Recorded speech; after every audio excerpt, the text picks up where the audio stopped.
right, we live, back at it. Another great episode planned, conversation on policy and culture. Definitely a great one. Absolutely. As you all know, the whole point of policy and culture is to make sure that we're educating our community, our listeners and followers about the different political shifts that are happening, not only nationally, but definitely on a state and local level. Make it more of an appealing and educational conversation that people can really understand the correlation between politics and power, but also just make it culturally relevant. We want to make sure that when we're talking about power, never to forget how much power our culture has. And we have a very special guest today that is the epitome of not only policy, but culture, and brings it together beautifully, masterfully, very relevant to New York City politics, and very relevant to the culture of our age group, our era.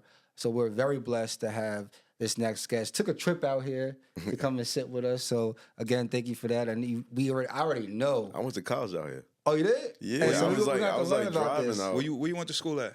Old Westbury. Okay. Oh, okay. Okay. Well, Old Westbury got a lot of history. Yeah, I used to work down the That's a block fact. too at Roosevelt Fields. Okay. Yeah, we just had Dr. Sam, Timothy Sam. Oh, Dr. Sams was there. President of Old Westbury. That was a great conversation. Yeah, I seen that. I seen that Yeah, conversation. yeah, It was dope. He broke a lot. That thing's still hitting off. That's like our most viral clip right now. Every day, every day, it's a lot. It's a lot. It was very interesting. We'll go into it, kind of like what he was talking about. But without further ado, we have our 12th New York City 12th District Councilman, Kevin Riley, today as our special guest. Brothers, Thank you. Appreciate y'all, man. Absolutely. I've been waiting to come on this platform, man. Beautiful platform. Now, we really excited proud of to the work have that you you guys man. doing. We excited to have you. I feel like this episode right here is really gonna embody policy and culture. Facts. Man. I Well, appreciate that, no doubt. You are the definition of policy and culture. I try so my think- best to be, facts, man. facts, I yeah, try yeah. my best to be. Now, man. we're going to get into all that. We're going to Okay. get all to that in this conversation. Just to start off, talk a little bit about your role as a 12th District Councilman and a little bit of how New York City elected seats work with the district and all that. So I was elected during the pandemic. My predecessor was expelled from the council, so I had a special election. My election was actually 14 days before Christmas in December of 2020. Wow. So I'm going around knocking doors, getting signatures. You know what I mean? Everyone's Christmas shopping, and it's the pandemic at that time. So that was a little challenging because name recognition, people were trying to put a face to a name. So it was really kind of hard when everyone was saying, who's Kevin Riley? And that time, they just saw a mask and a bald head. But in the city council, there's 51 council members. And out of all 51 council members, you have a specific council member that represents a specific district. I represent the Northeast Bronx, and if you're from the Bronx, we call it Uptown. So I represent the Northeast Bronx, which is pretty much the Bronx and the borderline of Westchester, which is like Co-op City, Edenwall, Wakefield, Williamsbridge, Olinville, all those communities around there. And how it particularly works is usually a council member is supposed to have two 4-year term limits. So it's supposed to be 8 years in total, unless you came in like a special election like myself. It's supposed to be 2 4-year terms. Recently, within the last election, our election was split up the first 4 years because we had something called redistricting. Yeah. Where particularly we're supposed to represent roughly about 175,000 people within our district.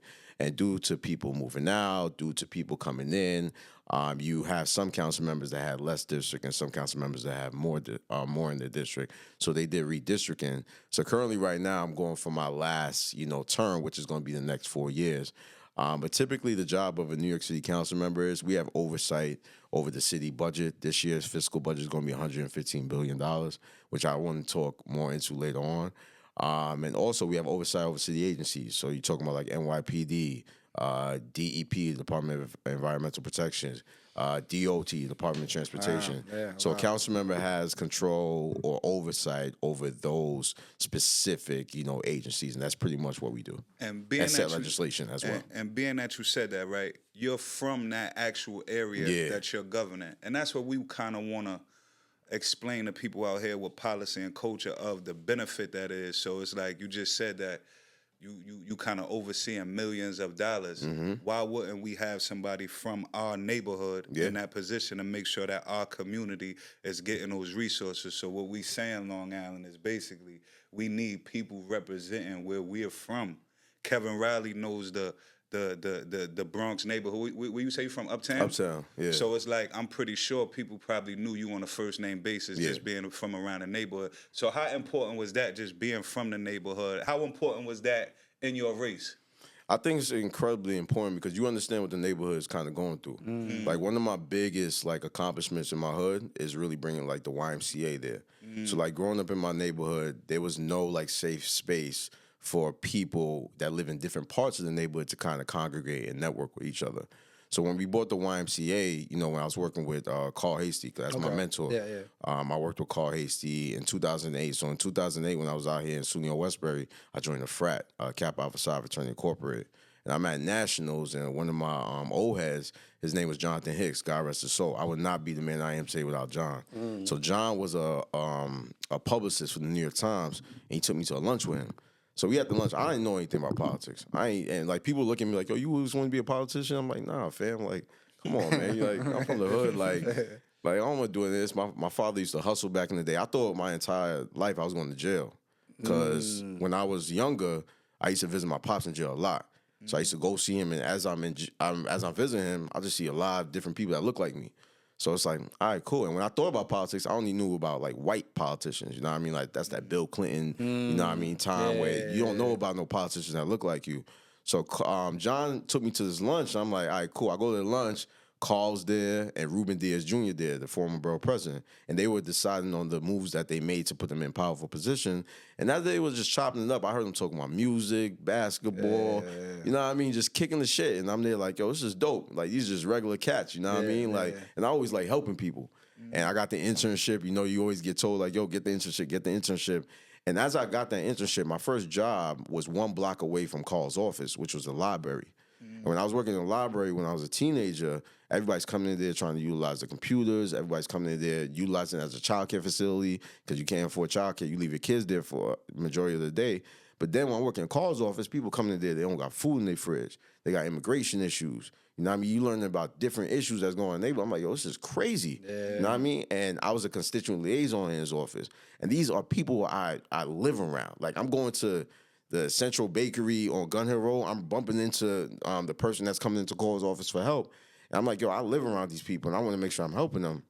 So I say it's incredibly important for you actually to represent the neighborhood you live in because you kind of know what's going on a day-to-day basis there. Nah, that's a fact. You just mentioned a lot of powerful names and figures, but I think I'm also... When you say Uptown, that's the record, right? Uptown. That's the whole. Is that the same area? Or well, no? nah, because everybody. I mean, that's like South Bronx. Okay, That's where that record come from. But like, we categorize ourselves Uptown because we view. If you talk to people from Harlem, they be like they Uptown. Okay. That's how people from my neighborhood. That's what we call Uptown. Okay. Neighborhood Uptown. I remember because I remember one time talking on a panel, and I was like, man, I should have said this, but. Senator Bailey was talking about hip hop. Yeah. And he was stuff like Bronx created hip hop, we got all the best. And I'm thinking like, nah, yo, we got Rakim. You got MC. We got some heavy hitters. Got MC. But I mean, I categorize it as New York, man. We got all the best rappers, I say, from New York. So different parts of New York. Facts, yeah, we can put it like that. And there's a lot of political power in the Bronx right now. Historically too. And there's also a lot of hip hop influence, legacy coming out of the Bronx. Yeah. But also when you mentioned how many districts were, you said 53 or 56? 51 districts 51. In New York City. What, is Staten Island in that too? Or no? Staten Island's in it. Staten Island got about 3 seats in Staten Island. So how does those seats position power with the mayor? What's the legislative branch? How does that work, the structure? So it's 2. It's only the city council and it's the mayor. It's kind of different from the state because the state has the governor and they have the 2 legislative bodies, which is the assembly, the lower body and the upper body. That's interesting. But just in the city, it's just the mayor and the city council. Within the city council, we have our own Speaker Adrian Adams. And within that, it's us and the mayor kind of negotiating the budget, us and the mayor kind of pushing policy. So pretty much you don't have to worry about within the state, you might have a specific policy that's easier to pass through the lower half. legislative body and harder to pass in the upper, or vice versa. With us, it's just as soon as it passes the council, it's usually us just against the mayor kind of combating if the budget is going to be passed a specific way or if policy is going to be passed a specific way. And there's a lot happening right now. There's a lot. You know what I mean? It's a little chaotic in New York City right now. You know what I mean? Was this the same Agent Adams that announced Yeah, she just announced she ran. She's running for mayor this weekend. That just picked up a lot of support quick. Yeah, she did. I supported her. So yeah, I mean, that's my speaker. And raised a lot of money quick. Yeah, man. It looks like she's a good person, It's man. probably going to be the Agent Adams against Cuomo. Looks like probably right. That's what I'm thinking. Yeah, I think it's going to be between those two. Yeah, it's going to be interesting for sure. Don't make that mistake again, y'all. It's funny how people have short-term memory, right? How they do, man. Yeah. I mean, it's politics, man. Everyone has short-term memory, and sometimes in politics, they're brand names. You know what I mean? Like, they're people that families, you know, their father, uncle, like, they've been in the political spectrum or limelight for so long that when you hear that name, it's like, all right, cool, I know that person. Yeah, yeah. And, like, for a lot of up-and-coming people like myself, like, we brand new in this game. You know what I mean? We trying to build our own coalition of people that, you know, could believe in us. Because politics is a game that I feel like our culture and our community need to understand a little bit better. Yeah. You know what I mean? And I think that's why I spend a lot of time right now kind of doing. Even when you talk about the $115 billion, like, a lot of this is government contracting. So I'm big on, like, economic opportunity for black people. And when you look at government contracting with MWBEs or things of that nature, or even DEIs getting pulled back away, like, these are contracts that go to black and brown businesses, you know what I mean? And when you look at that, when you look at the multi-million-dollar and the billionaires, this is where they get a bulk of their money from, which is these contracts. And I knew it was important because I'm Kev from Uptown, you know what I mean? Like, I got in this position. But when you got, like, billionaires hitting up your line, millionaires hitting up your line, they inviting you to this place to view this project, you know what I mean? They're trying to get in touch with you. You like, all right, my community need to know about this. This is what, you know what I mean? Like, if this guy's hitting me up, then my community needs to know what's going on. Another question, right? We just said that politics is not traditionally our thing, and it's just an established thing, right? Mm-hmm. And one thing I noticed about you since I met you, you go into the room, every room, as you, right? Yeah. And sometimes that could be confusing, the sweats, the Jordans, the hats sometimes. How important is that, and why is that important to you to walk in that room as Kevin Riley that day? And how does that resonate with your community? So I think it's incredibly important. I got a lot of pushback on it. I was going to ask you. I remember coming into this, even my mentor, Carl, was like, yo, Kev, you know, you might have to switch it up a little bit. And I even looked at him like, you know, now you see like a lot of elected officials like suits and sneakers. I was like the first elected, or not even elected at that time. I was the first person around that space that was wearing suits with sneakers. And at that time, people were giving their pushback, but now it's like a legislation in Albany. They got like a sneaker day or something like that. And like even like how I go to schools or how I show up in certain spaces. Like I remember one time having a conversation with somebody, and they was like, "Yo, Kev, you know what I mean? Like people need to take you more seriously." And I'm like, "Why don't take me seriously? Because I don't have a suit on." You know what I mean? Like, I'm educated. You know what I mean? I got a master's and a bachelor's degree. I have experience. I've been in the political space since 2008. That's over 16, 17 years. I've been involved in a lot of elections. I push policy. I'm a great leader. I don't understand how people won't take you seriously. But within our limelight, how people view politics, you have to have that look. You got to have that boardroom, shirt and tie, you know, type of look. And I think it's important for me because I'm trying to get more people within this political space to pay attention to government. And they're not going to pay attention if they feel like it's uncomfortable for them to even be around it. And I want you to feel as comfortable as possible. That's why I love platforms like, you know, what you guys got going on here, because you guys are transitioning media space. You know what I mean? It's not traditional media, what you guys are doing right now. I do a lot more podcasting versus me speaking to, you know, any media outlet. Because in the podcast space, you get to hear a conversation and get context. In the media space, I could say 20 things, but they'll just take the controversial thing and take it out of it. So I think it resonates a lot where I'm going into these schools, I'm going into these neighborhoods where typically you see someone in a suit, you know what I mean, you kind of get scared because it's authority. Not saying you shouldn't switch it up. You should have a good balance. You know what I mean? I'm getting old. You have to have some balance to you as well. But it's important that you keep, you know, to your true self so you can open the door for other people to get in that room. You know what I mean? We have triple prime and double prime voters. Those people are going to vote already. But you got the people in the neighborhood like, I ain't messing with that. I ain't rocking with them politics. I ain't rocking with this. Y'all only show up during election time. Nah, man, you got to break it down to them and let them know, like, yo, this is what matters. You know what I mean? This are the specific, platforms that we have to voice our opinion or nothing's going to change. And that's why I stay, balanced. I go in specific rooms, you're going to see me like this. I go in different rooms, you might see me dressed up. It just depends on what room I'm going into. And that percentage of voters that you just mentioned, not the prime or the double prime, it's the grassroots. Yeah. Where we're still lacking that political power. Yeah. That if we can get them to come out and vote, we would see a lot more influence in different districts. Yeah, and it's bigger than voting for me. Yeah. Like, I be telling people, I'm like, I don't care if you vote or not. You know what I mean? Like I said, there's double prime and triple prime voters. Ms. Johnson, Mr. Charles, they going to vote regardless. Yeah. Any election. They going to put people in office. The issue with that is when you look at voting, you also have to look at the voting block. So as a voting block, if I had to bring some money back to my district, if I had to bring policy, I have to be taken seriously in my arena.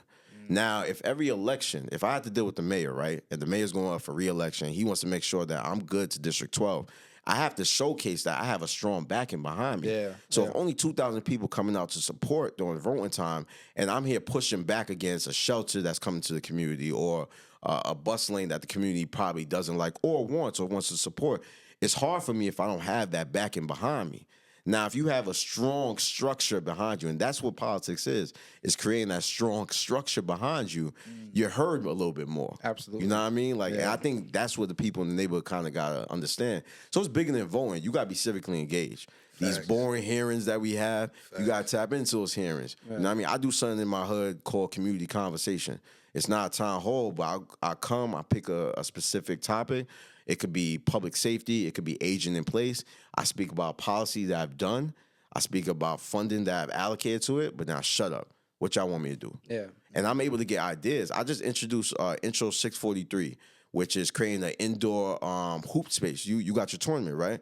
Your tournament is predominantly outside. Yeah. Now, when it rains, you have a location to go inside? Yeah, we use the school. So you use the school. You have a good relationship. But in the hood, in the city, a lot of these tournaments don't have a good relationship with the school. It wasn't good in the beginning. It's not easy. So it wasn't easy in the beginning. When it's raining, you have to prolong your tournament. Yeah. And a lot of times, you are keeping these kids safe because you have them somewhere. After they play their games, they watching their friends. They fellowship amongst each other. You keeping them safe somewhere. Now, when it rains, what happens to those kids that day? They ain't got nowhere to go. Yep. So we got a bill that says, like, yo, when it rains, you have the Parks Department, you got to work with the DOE, New York City Public Schools, to make sure you're giving a rain site. It might be a small gesture, but it's big, right? It's a massive. Because major. I got that idea from talking to people in my neighborhood. Wow. I'm doing a specific community convo. They came and said, yo, this is something that's affecting. Yo, we had a tournament. The kid didn't play that weekend. He got jumped. This really happened in my neighborhood. A kid got jumped two years ago when the tournament got rained down. He couldn't do anything. Kid got beat up bad because he was just doing wrong place at the wrong time when he would have been at the tournament that day if they had it. So that's like a small piece of legislation for the bigger picture. But when you're looking at when you're affecting public safety and things of that nature, policy like that is very effective. Facts. Nah, that's dope right there. Yeah. You mentioned a couple of, I don't want to forget some of the stuff. To go back on perception, because that's big. Yeah.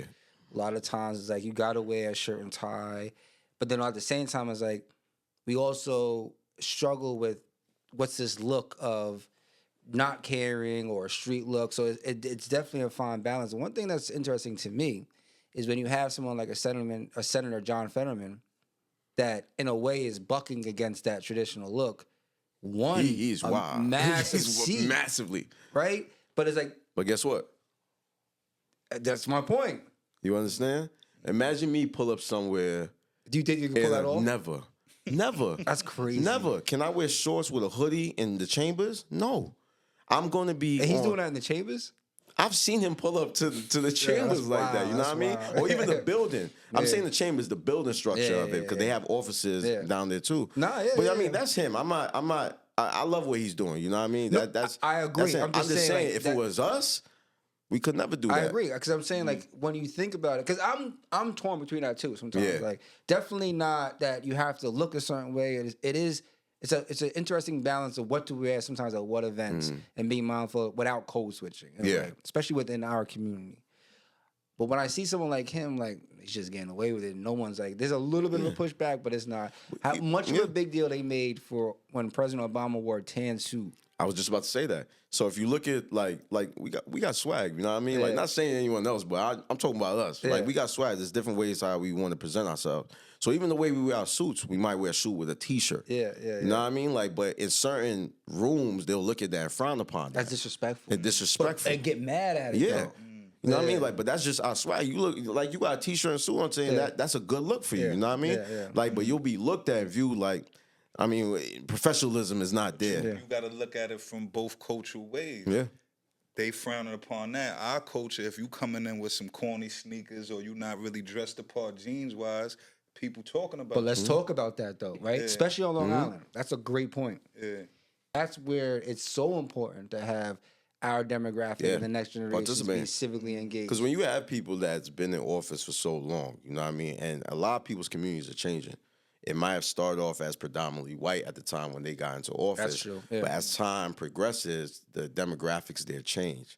So, but that person will be in office for, you know, the last 30, 40, 50 years.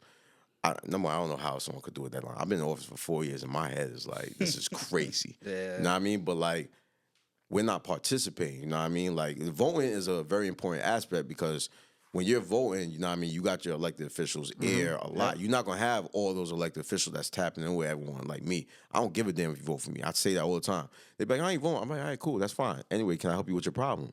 You know what I mean? Because I think that's important because I'm not a politician. I'm a public servant. You know what I mean? I'm a public servant by nature. I just love helping people.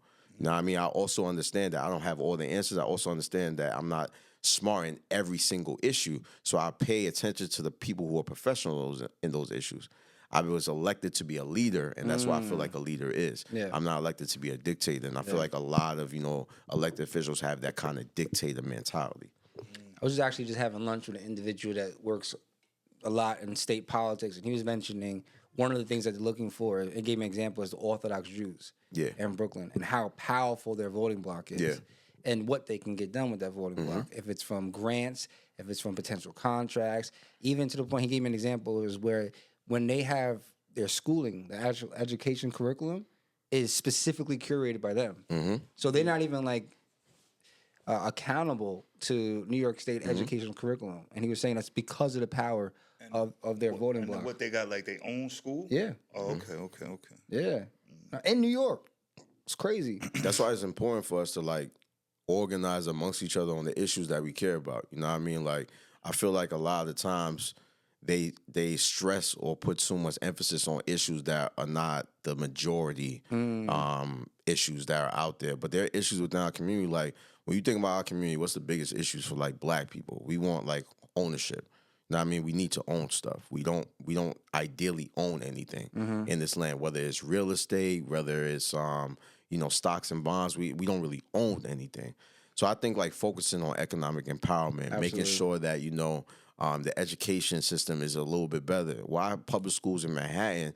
I was talking to a parent the other day. She's sending her kid in Manhattan. She's waking up every morning at 6 o'clock.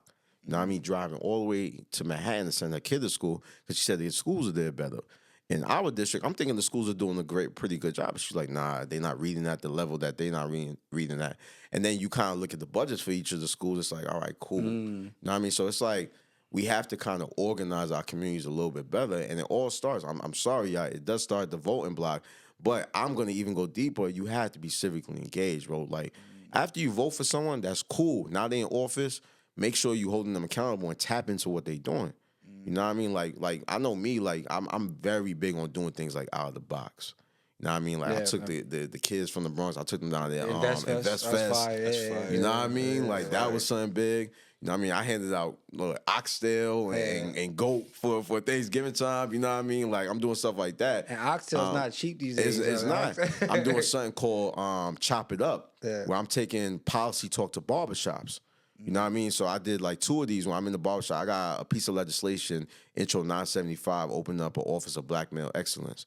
So in major cities like Baltimore, Boston, and Philly, they have offices focusing on the socio-economic issues within black men within those cities. And they respond to each agency on how they can improve it within their budget or policy. And they also report back to the council or the mayor or whoever runs that specific county or city. I'm trying to do one in New York City right now. Senator Bailey now is carrying it in the state. So, you know what I mean? I'm going around to different barbershops and I'm talking to them about it. You know what I mean? Because we don't talk about policy within, you know, in our culture. You know what I mean? But I'm taking it. I took the idea from like LeBron's The Shop Talk. Because I was like, yo, this is fly. Let's do something called Chop It Up. I'm going to get you your haircuts, but we're going to also talk about policy, and I want to hear your input as well. Love it. I was wondering, we have a YMCA that's supposed to be coming to our community, and specifically for me in Wyandanch. And it was interesting to see the amount of negative feedback, too. We do have a big youth center, so it was partly because of that. The concerns were, was it going to be too expensive for youth to attend the YMCA? Yeah.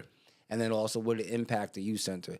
How was the feedback for you when you were working? We needed it. Yeah. Because like I said, like, I'm from, within Uptown, there's different hoods. You know what I mean? Like, so I'm from a neighborhood called the Valley. That's what Carl's from, too. Okay. So I remember, like, I went to school in Mount St. Michael, which is in Wakefield.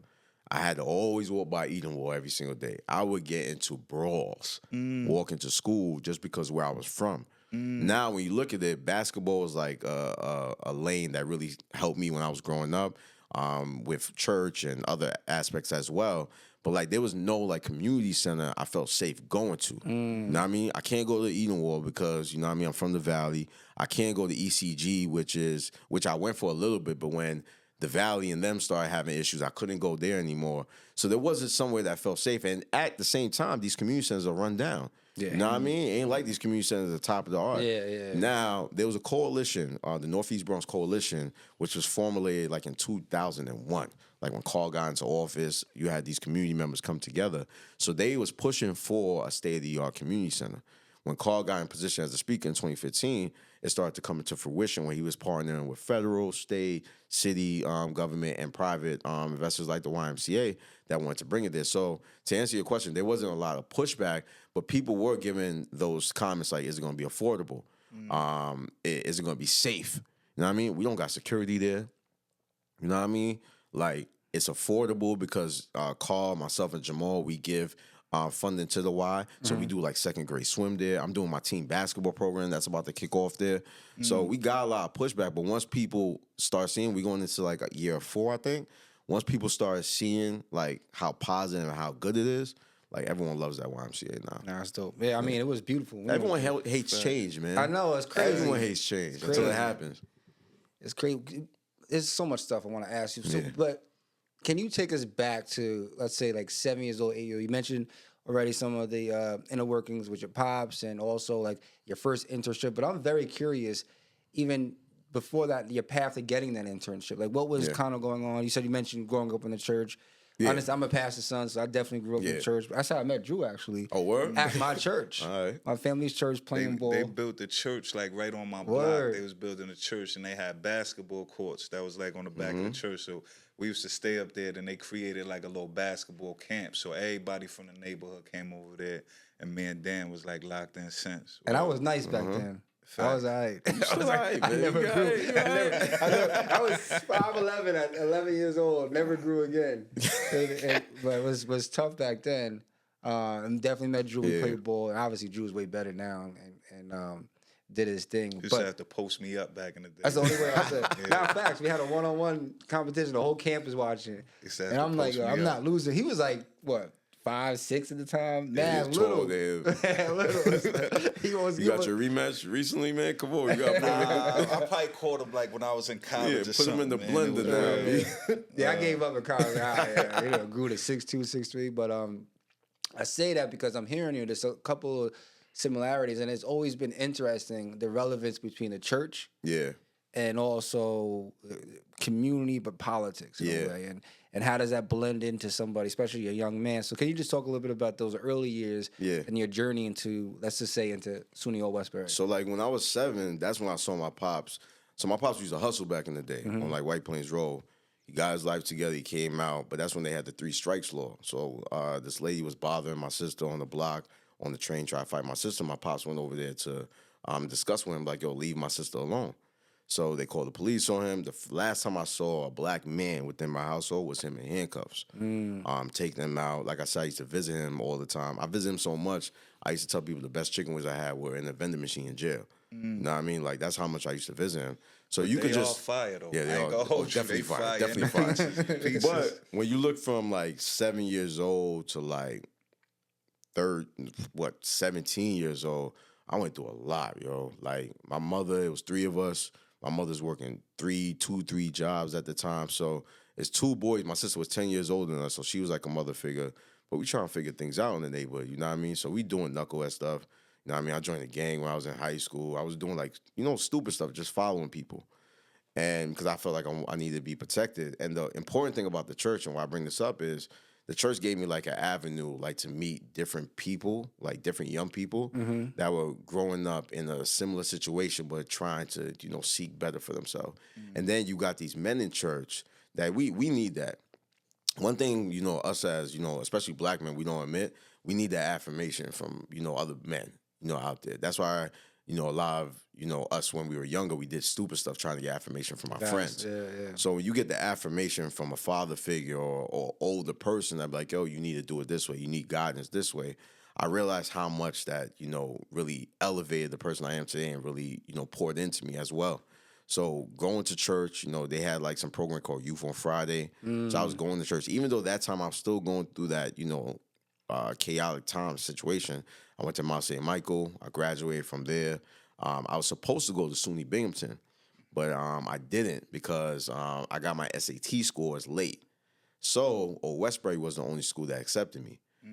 So I went to SUNY Old Westbury in 2005, and I stayed there. College was a different experience, though. That's the glory year right there. That's the same. So we must be around the same age. I was a freshman in 2005. For 2005, so I was there from 2005. I stayed the extra year to 2010. Okay. And like just being there changed your life because I came from a strict Jamaican, woman household. Like my mother ain't played nothing. And like going away to college now, you got your own freedom. Dorm, you got freedom. You know what I mean? You just doing it. So everything like that normal college kids would do. They were doing that. Some college kids were doing that in high school. I ain't do none of that. I did everything in college. So it was dope, man. Like just going to college, like I said, I joined the frat thing. And like getting that internship is because everyone was in your ear at that time. When we was in college, get an internship, man. Make sure it's a career you wanted. So me technically getting the internship in politics was just me having the major, because my major was politics, economics, and law. So you had an interest already a little bit. Yeah, I wanted to be a lawyer, and I didn't want to be a lawyer. My mom wanted me to be a lawyer. Okay. You know what I mean? So she wanted me to be a lawyer, and that's why I was in that department. But then John, he was like, yo, why don't you try politics? And like I said, I'm like, politics, man? Like, come on.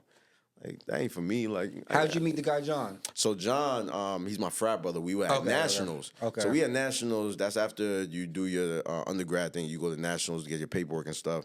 So I remember at nationals, they trying to go to the party after. You know what I mean? They trying to kick it with some girls and stuff. And like John's talking to me in the corner. Like when you out and like that OG's trying to talk to you, like some serious stuff. You like, yo, come on, OG, I ain't trying to hear this right now. We had a party. I'm trying to go have a good time. And everyone was trying to pull me away from him, but I sat down. I gave him about 40 to 45 minutes of my time. And that conversation changed my life. And then after, he told me to pull up with him to the lunch on a Friday. So in school, classes Monday through Thursday, really. And Thursdays was like Thirsty Thursdays. Yeah, he partying. So I'm partying hard, and I'm like, yo, fam, Friday. So everything it was like I had to push through. So sometimes you gotta do stuff even when you don't want to do it, and they might change your life. So I went, I sat down. Carl was like, yo, I'll give you the internship. I had the internship. So that lunch at is that with lunch. Carl. Yeah, with Carl. Carl gives me the internship. So I'm coming in the summertime. I'm doing internships. I help him with his re-election campaign. I think that was the last time he had like a real race. You know what I mean? Around that time. I helped him with his re-election campaign. I graduated school. So I always worked in retail. I worked at Club Monaco, Foot Locker, all them stores. I was working at Kenneth Cole at this time. The first Kenneth Cole store in Upper West Side. So we had the spiral steps. The steps broke. They shut the store down. So I didn't have a job. So I text Carl. I was like, yo, I ain't working no more. I could do like more, internship work, whatever you need. He hit me up like a couple of days before Christmas, and Christmas is signed. A couple of days before Christmas, he's like, yo, I got a full-time job for you. You're going to start in January. So that's when I started the job as constituent liaison. And from there, pretty much trajectory where I'm at now. And I was going to leave, too. I was going to go do lobbying. Because, you don't make no money in politics. Politics is like... Lobbying is where the money's at. Lobbying's when the money went. But when Carl looked at me, he's like, nah, Kev, you shouldn't do that. I think you could represent this community.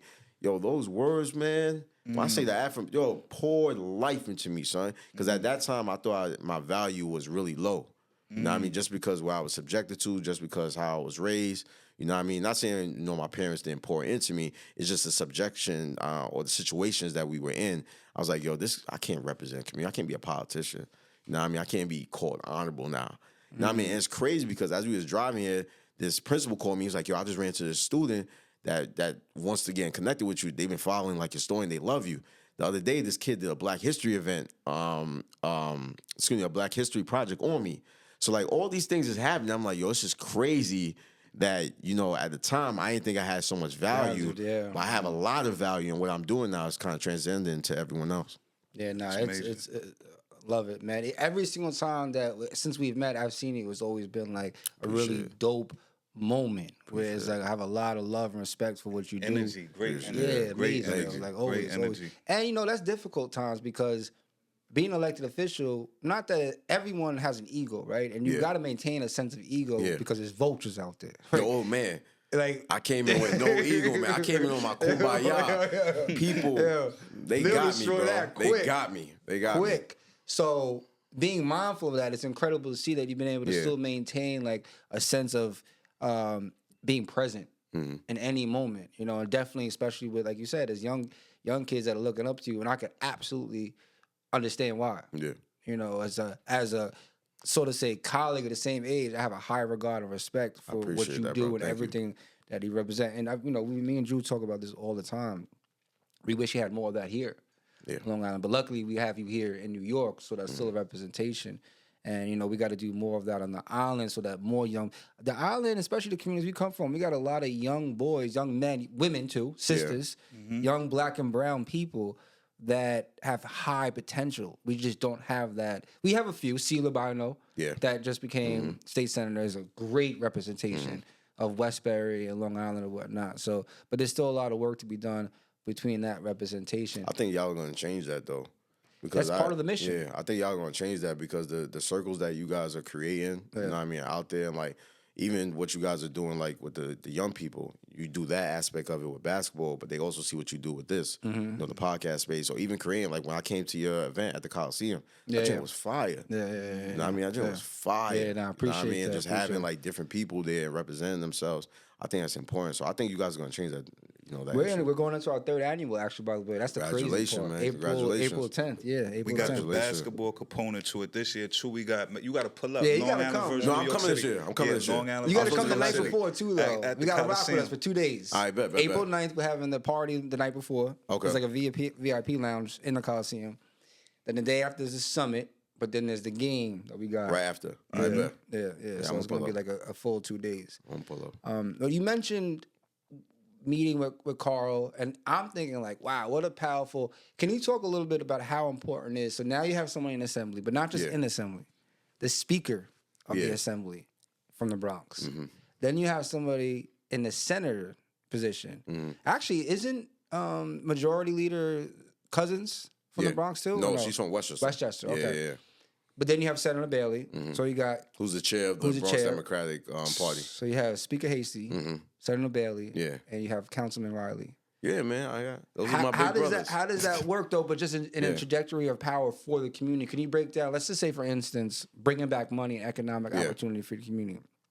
Why this is so important? Where you have a speaker that can say, let's just say we need an YMCA. How that could work with those trajectories of power. Because I mean, usually we represent the Bronx. So ideally, out of all the 62 counties in New York, the Bronx, you know what I mean, we have the poorest congressional district. We usually are first for everything good. First for everything bad, last for everything good. And we really didn't bring a lot of resources in the Bronx. You know what I mean? So when you're looking at capital improvements, when you're looking at, programming, we really didn't have that resources because ideally what we just talked about, we talked about voting blocks. And we look at voting blocks, the Bronx, ideally, outside the fact that we have the strongest, coalition of elected officials in the city, because when you look at like our party sticks together within the Bronx, opposed to like different boroughs where they have like specific or like separated groups instead of having that one, voting block that could really move and push things. Now you have the Speaker of the Assembly, so you have somebody that's in charge of a body, and also in charge of a budget too within the body. You have Senator Bailey, who's Jamal is well respected across New York, very wise, brilliant dude as well, and a fair leader as well. So you're able to utilize that. And within myself, I'm big on bringing money back to my area. Like within the last 3-4 years, I brought back over $122 million to my district. Wow. I tell you how crazy that is, because each year we only giving $5 million to bring back to the neighborhood. So ideally, I'm going to my 4th year, but ideally I was only supposed to bring back $15 million. I was able to bring $122 million. That's a lot more. And why I say that's important, going back to your original question about representing the area that you're from, the reason why I brought all this money back is I went to Hafen Park, I've been at Rienzi Park, I've been at Sousa Park. All these parks look the same. You know what I mean? And I want to make sure that I came into office, I'm leveraging my position, because I'm the chair of zoning and franchises, which is very big in New York City. I'm also the co-chair of the Black, Latino, Asian Caucus, which is the largest caucus in New York City Council. So I leverage my position and my relationship with the big bros to make sure we bring as much resources back to the district. So when I talk about coalition and of people, you want to make sure in this game you're not by yourself. I realize that. And like I said, I did try coming on my kumbaya. I'm trying to work with everybody. I'm trying to be fair. I got stabbed in the back so many times, and I still talk to the same, elected officials. But then as I'm doing it, it's really hard to hold those relationships with those people, because those people are like, they're looking at you, and they have a vendetta against you as well, because what you're able to bring back to your community. Yeah, now it's a lot of politics within politics. Yeah, People it is forget a lot. that. But you have to have a good coalition behind you. Do you love the game of politics? No. I hate it. Okay. No, I hate it, man. I just love helping people. I love delivering from my neighborhood. That's the only thing I love. Yeah. It's politics. Politics and everything, but I just hate the political thing. And people gotta understand, like, like we have to work with certain people. So I know I get a lot of flack because people want me to be online. I don't do all that stuff online. Like a lot of the loudest people online, you go to their district. Go to the district, see what they're able to bring back. Like if I'm online and I'm constantly coming at a specific person, I have to work with this person able to deliver for my district. What's going to happen? That person's not going to work with me. Exactly. They're going to do everything in their power, not to work with me. So not saying you're elected to these positions, you do have to call out when things aren't right. But you also have to have a good balance and working relationship with members, despite your differences, despite your ideologies, in order to deliver back for your neighborhood. And that's difficult, man, because there's so much going on a daily basis from the federal level. Like I be saying, they nuts over there in the feds. You be wanting to go crazy every day, and it's like you can't. It's like that's also wasting a lot of energy. Yeah, we just did an event called Clean Energy for the Culture. That joint's fire. Yeah, Appreciate that. Yeah, and we do a lot of work with clean energy companies to educate our community not only about jobs, but why this is important for environmental justice. For small business development, getting procurement opportunities. And we felt like it was big, to go back to 2005, to have someone like Jim Jones and the good brother 19 Keys kind of talk about energy. And the way they broke it down was genius, meaning being in harmony with your environment. Yeah. And in the Bronx, I think it's actually, the Bronx traditionally has had the most asthma rates, right? Because of Cross Bronx. Cross Bronx especially. It's crazy. Yeah. Robert Moses, baby. I heard that they were was there some sort of like restructuring or redeveloping of that, I heard? Well, they're trying to invest with the Biden infrastructure bill. Okay. They're trying to improve parts of the highway as well. Got it. But then, a lot of my district, Co-op City, we're right next to the 95. Okay. So a lot of time when you're driving, all that congestion, all that emissions kind of going into the community. So you kind of got to look at that. Even when we're talking about people using public transportation, the congestion pricing. Yeah. You know what I mean? Like it's a horrible topic to talk about, but you have to break it down. Like why things like this are important. Because you can't continue to congest or overly populate one neighborhood with so much emission and so much, bad air that they're inhaling. Yeah. You were talking about 2005, and Jim Jones definitely probably had one of the biggest records at the time. Yeah. And huge influence. Mm-hmm. pretty sure on you and just in general Dipset. I thought it was part of Dipset growing up. Yeah. I think we all did. Come on. Who was it? Cam? I was Cam. Okay. I was Cam in my group, B. I knew Cam was the boss, but I always liked Jim. And then I always thought I was Joel. I was like, but he said something, and again, it brings up what you just said, because you mentioned high school, you kind of got into gangs, but then you also in a fraternity. Yeah. He was recently on a podcast saying that he thinks that gangs in a way is very similar to that of fraternities and sororities. I'd be curious about your aspect. We understand the brotherhood. Yeah, I mean, I understand where he was going with the conversation. Yeah. Ideally, when you look at the terminology of what a gang is, it's just a group of people that have a belief in something, right? Yeah. I have something called the Dad Gang. We believe that black fathers are the best fathers out there, and we're very involved in our children's lives. I got pushback from that, like, yo, why y'all call yourself the Dad Gang? Yeah. A gang is a group of people, you know what I mean, that have a specific ideology amongst themselves. So I understand why he had that, definition, or why he categorized a gang and fraternity and sorority as the same thing. Fraternity and sororities are brotherhood, sisterhood. It's a group of people that have a specific, ideology, and they try to push it for the community and things of that nature. There has been some negative things that have been happening within the fraternity sorority life, just like that young brother that died. Caleb, that died in school recently, that got hit in the chest. There's been several other things as well. I think it's very important for us to understand that within this time that we're on now, we have to organize the groups that we have within our communities to push for what we want to see, whether they are the gangs or whether they are the fraternity, sorority, or civic groups. These are a collective group of individuals that we could organize amongst each other to push specific initiatives. Now, within the gang culture, everyone joins a gang for specific reasons. I know the reason I joined the gang when I was in high school was for protection at that time, or what I thought was protection at that time.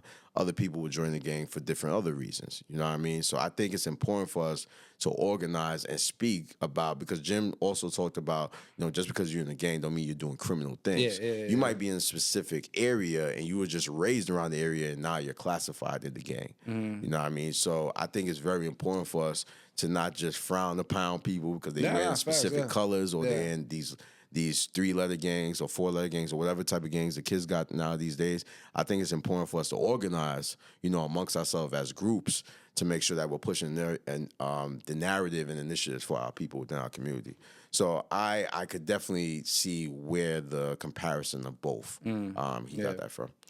Yeah, and shout out to the Kappas. You mentioned in the Kappas, right? Yeah. We have a Kappa group here on Long Island. Kappa League. Yeah, we got to get you out here to tap in with Sibs and the Kappa We're honoring League. them on April 9th. Yeah. Oh, they going to be there? So if you pull up, they're going to be there. Young boys, man. Yeah, and they pulled up recently. Kappa League is fire. Crazy because I think it's probably about 6 years ago now where we were mentoring them. They were in 4th grade. Yeah. They weren't Kappas yet, though. And this is the beautiful, I think the best representation of the power of the brotherhood, especially in this scenario, the fraternity, the Kappas. We were mentoring them in 4th grade, about 5 of them, and Wyandanch Elementary School. All of them were coming from either shelters or transient households, so difficult backgrounds. And fast forward to now, they're in 11th grade. All of them not only did not go left into the streets, but went into the Kappa program under Principal Paul Sibley's. Most of them either lost one of their parents to some kind of death or something, or still in shelters, and are more processed, present, focused, speak. There was a school board meeting where they were potentially trying to shut down the Kappas, which was crazy. I won't even get into that. All of them spoke. Yeah, he's laughing because it's sad, but all the boys spoke. All the boys spoke, and they didn't just go up there and was like. They went up there and clearly communicated, I just lost my father. This is where I'm coming from. This program saved my life. Breaking it down. I mean, 15 of them? 16 of them? And remember, Wyandanch traditionally is one of the most underserved, one of the toughest schools, districts, communities. There's a narrative. We should talk about that, too. I want to talk about the identity narrative, too, when it comes to the streets and some black neighborhoods. But to see how that program has shifted the energy in the room and really built a presence within these young guys at this point now was incredible. Yeah. And I think that type of scene and movement, especially in high school, should be replicated. Yeah. In every Even other school. earlier, though. Earlier, yeah. You got to do it earlier because it's a program that, you're helping construct a comprehensive way that a young man is kind of growing up because you don't know what he's facing at home. Yeah. Whether he doesn't have both parents. It kind of was normalized for us to grow up in single-family homes. You know what I mean? Like, we're not viewing it as this is something that's wrong. You know what I mean? Or even not having both of our parents, a part of our lives. It's very important for a child to have both parents a part of their lives, no matter if the parents are co-parenting or living together. But as these young men are coming into society, going into the school system, going into the workplace, they're not molded in a way or nurtured in a way because they're missing a certain component. And like programs like the Kappa League, program like the Youth on Friday program I went into, these programs helped mold us and gave us that nurturing that we were missing at that time. And like, it's always funny when I hear about, I don't know that specific issue, but like you shutting down a program that's helping young black boys. You know what I mean? Like, this is the community that has been marginalized the most. You go into the jail system, that's like over 90% of the detainees in the jail, but we hold a lower percentage of the people in the population. So I don't understand like how you would take away programming from these type of people or even trying to threaten it because you don't know what that program is doing. You know what I mean? Like everything that we're doing for our community, for our young people, is because we went through these things when we were growing up, but we know how important it is for us to invest back into our neighborhoods. Absolutely. You know what I mean? So I think it's really, sad that, that thing happened. And that was the biggest, like we've been at it for 9 years, tapping in with kids. Sibs processes them the quickest. Sibs is dope, brother. Sibs is fire. He processes them the quickest, man. Like, Solid, man. Solid, brother. Identity is something we have a lot of conversations about. Yeah. For me personally, it was something that was always a struggle, for many different reasons. And I was just telling you this, similar to what you were just saying, but maybe not the same. I remember the first time I went to the youth center and they tried to take my bike. So I was like, and I wasn't necessarily, I didn't grow up necessarily a tough kid. But I realized I don't want to get punked. I'm not trying to get punked. I'm not trying to be the one that everyone keeps picking on. So you start having to kind of develop this identity where it's it may not be who you are, but it's who you have to be to make sure that you're not getting taken advantage of. What happens a lot of times, though, is that you have very talented young people that end up going so far left that they just get completely washed by the streets. And it was because of identity issues. I would love your insight on, we talk about all the time squares, right? Yeah. This idea of squares, and I hate when Drew says that. But I get it. I absolutely get it. And I would love for you to kind of jump into this to explain kind of what we battle with all the time. Okay. Because I feel like there's kids that maybe are just not as tough, but still black, young, brown, whatever, and they're frowned upon in a way in who they could be or what they could be. And then there's other kids that are a little more tough, maybe play sports way more cooler, but don't associate. And I feel like that's the disconnect between, in my opinion, policy and culture, where we could be. We're shunning a group that could be the next scientists, mathmaticians, that we were talking about, engineers that don't need to be tough. If there's other tough kids, protect them. Yeah. And I think that's a big identity, and that identity issues has impacted specifically young black men. Now the sisters, I would say, in the last 5 years, we recognize that in the park. But there's a huge identity hold on a lot of black communities that I think still needs to be addressed. Yeah, I think when you look at identity crisis right now, it's even worse because we have the tool of social media, where ideally when we were growing up, our identity crisis was going into specific neighborhoods and meeting people.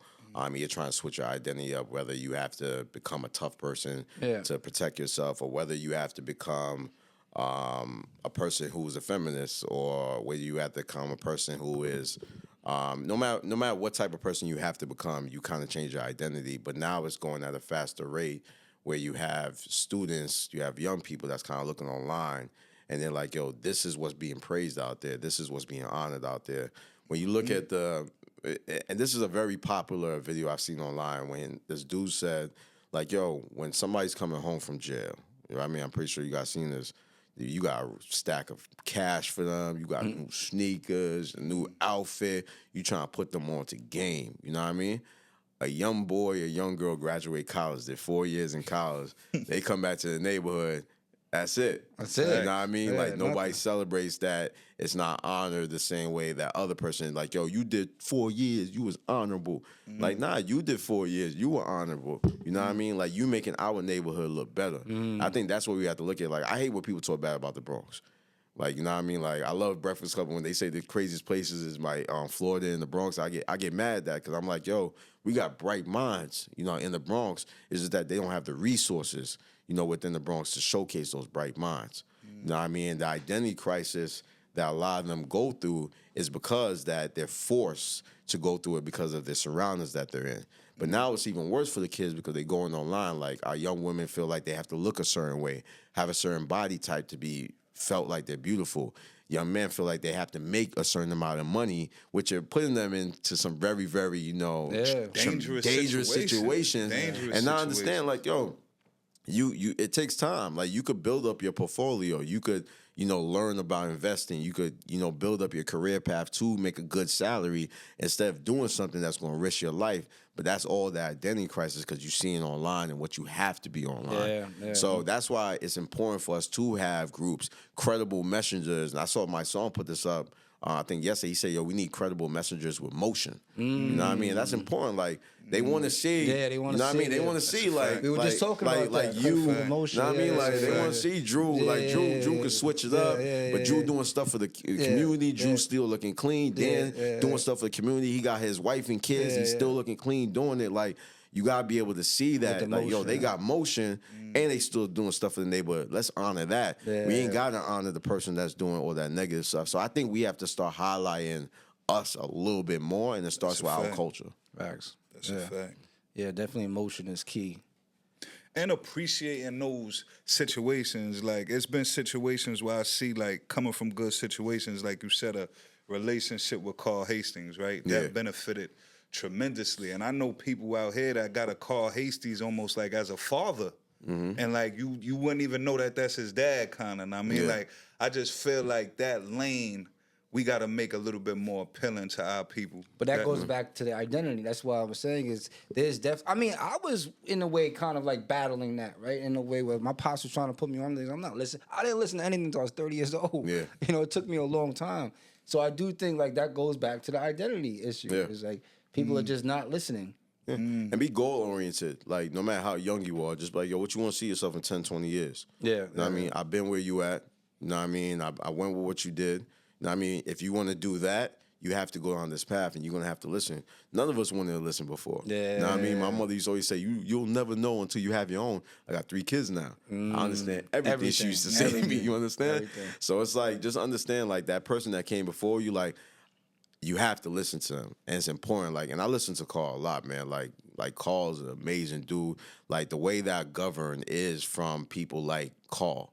You know what I mean? I looked at Carl. I like the way he governs. He's not out there trying to, you know, create this illusion that he's doing something that he's not, but he's really working, you know what I mean, with his members. He runs, you know, the assembly with integrity, and that's the type of leader you want to be. But also, you want to add your own flavor into it. You know what I mean? You want to add your own seasoning into it as well. Shout out to the speaker, man. He gave us a good grant for both shout out to Speaker Hastings. Shout out to the That's my speaker, guy, man. Good brother. And he definitely moves in silence. Like, he, in a way, he has a unique aura. Like, you know, he got the power, but he moves with a good aura. We wanted to wrap up with a few questions, but I think you mentioned 2 4-year terms. Yeah. So after this next 4 years, what's in your mindset? I get this question a lot. What are you thinking about? I don't know. The sky's the limit. Yeah, I don't know. I'm gonna have to see. Like, right now, I'm focused on my race right now. Okay. I'm running against my predecessor, the dude that got expelled, so I got to focus on that race right now. When is that, by the way? That's June 24th. Oh, it's coming up. Early voting is gonna start 10 days before that, but June 24th. Okay. So I'm just focused on that right now. But I get that question a lot. I'm not sure. I'm not sure. I'm not getting in this game like, yo, I'm gonna go for mayor. I'm gonna do this. I'm gonna do that. Like, I really got into it because I wanted to help my neighborhood out. I want to change a lot of the public spaces. I want to invest in my neighborhood, but I also want them to tap in and understand how government works. Gotcha. I think that's the most important thing I could do, while in office. So I don't know what the future holds for me. Got it. That makes sense. You got to stay focused in the present. We like to, we'll take a little bit of like what the Drink Champs model, but with policy and culture. I bet. You got to think of something, because I got two in my head. But, Okay. Gotcha. You have to pick one. Okay. And the one is going to have the most impact on our community, politically, economically, influencing, culturally, whatever. Okay. There's only one. And if you don't pick the other one, they're gone. Okay. So you got to pick one, and that's it. That's all we got. I bet. So first question for this. Barack Obama or Jay-Z? To do what?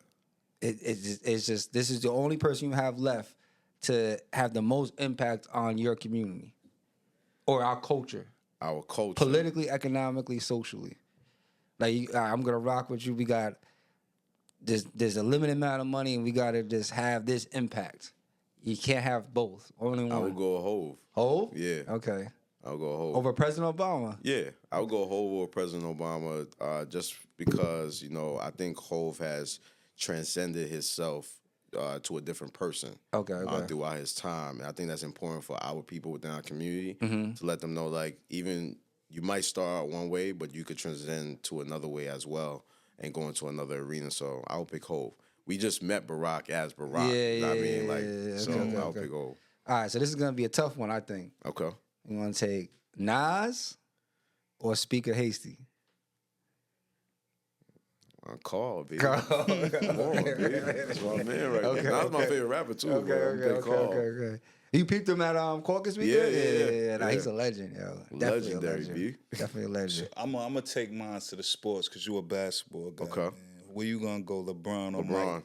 You going LeBron, really? I'm a Bron fan. Oh, man. Over MJ? I'm a Bron fan, big. Okay. I'm a Bron fan I too, love but Bron. I can't give Bron that edge Yo, just man, like that. you know why? Because it's bigger than basketball for me. You know what I mean? Like, I'm talking about basketball, a cultural icon. Like, LeBron has showed us on the highest level how it is to be a successful person, and his track record is pretty much clean.